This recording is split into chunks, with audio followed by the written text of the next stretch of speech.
Karena COVID-19 orang sekarang bisa ke kantor via Zoom. Betul apa tidak? Karena COVID-19 orang sekarang kemana-mana pakai, bahkan sampai sekarang pun masih pakai masker.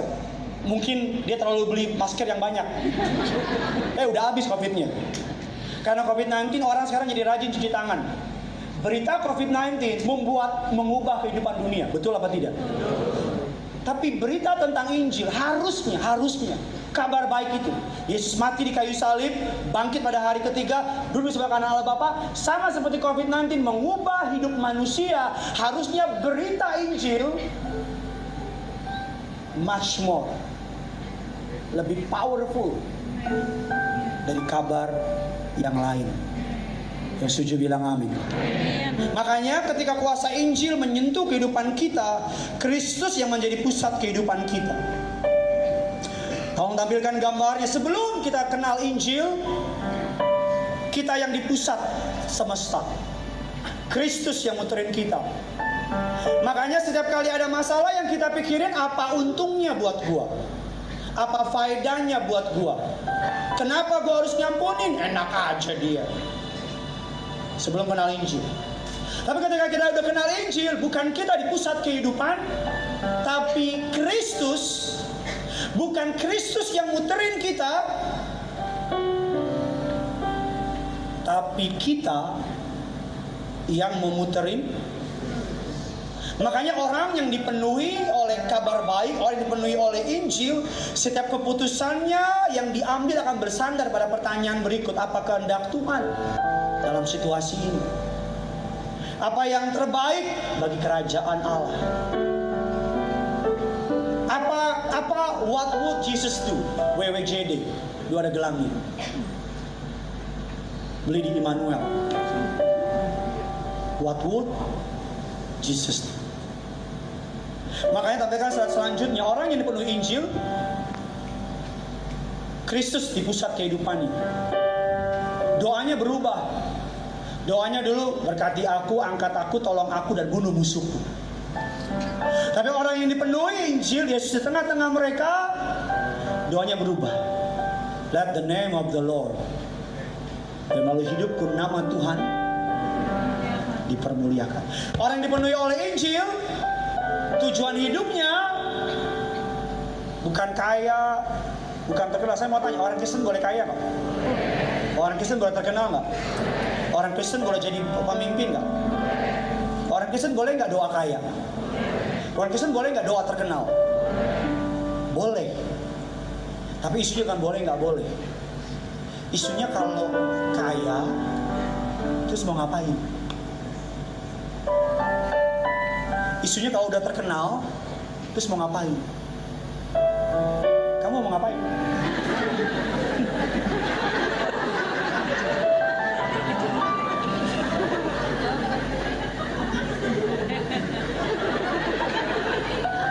Isunya adalah bukan nggak boleh kaya. Karena bisa bayangin nggak, orang kalau kaya terus nggak ngerti mau ngapain, jadinya aneh-aneh. Istri baru, jadinya aneh-aneh. Judi, jadinya aneh-aneh. Ngapain? Mabok, party. Karena kekayaan tanpa purpose berbahaya. Saya berdoa jemaat KM sesi di tempat ini, saudara bukan hanya diberkati, tapi kaya raya. Yang paling gampang. Amen. Saya ulang lagi, saya berdoa supaya di bawah mobil saya bukan lagi 2 pintu, nggak ada pintu. Kau dari bawah kau. Tapi kaya tanpa Tuhan, cobaan. Makanya orang dipenuhi Injil, identitas dirinya berubah. Pendosa yang diselamatkan, kasih karunia. Agama bilang gini, dunia terbagi menjadi 2, orang baik dan orang, itu agama. Tapi Injil bilang dunia dipenuhi oleh orang jahat. Orang jahat yang belum terima Yesus, dan orang jahat yang sudah terima Yesus. Jadi intinya apa? Karena semua orang telah kehilangan kemuliaan Allah. Semuanya sebenarnya orang Tapi yang membedakan orang jahat yang belum terima Yesus dan orang jahat yang sudah terima Yesus. Makanya saat selanjutnya yang terakhir, orang dipenuhi Injil. Nah ini dia nih, anggap aja dia. Udah pas kamu, udah dikit sampai dia jatuh. Dalam setiap decision yang dia buat, Injil jadi illuminatinya. Injil yang menjadi kaca pembesarnya. Dia melihat keuangan dari sudut pandang Injil. Dia melihat pekerjaan, bukan gajinya berapa, tapi apakah pekerjaan ini memuliakan nama Yesus. Dia melihat anak keluarga, bukan buat wow, orang punya anak maksudku nggak punya, no. Tapi dia melihat anak keluarga sebagai penerus dari kebaikan Tuhan. Dia melihat kesehatan, olahraga, penderitaan, seks, pertemanan, kesehatan jiwa. Dia melihat masa depan dari kacamatanya Injil. Bahkan dia melihat orang jatuh bukan dari kacamata manusia,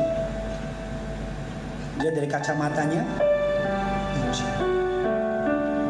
Bahwa bukan lagi menghakimi, tapi kasihannya. Muncul belas kasihan. Amin.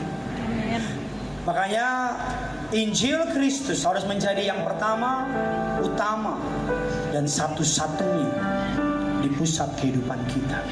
Sama-sama bilang sama saya, Injil Kristus. Lebih semangat lagi, Injil Kristus harus menjadi yang pertama, utama, satu-satunya dalam pusat kehidupanku. Yang percaya boleh kasih tepuk tangan dulu buat Tuhan kita.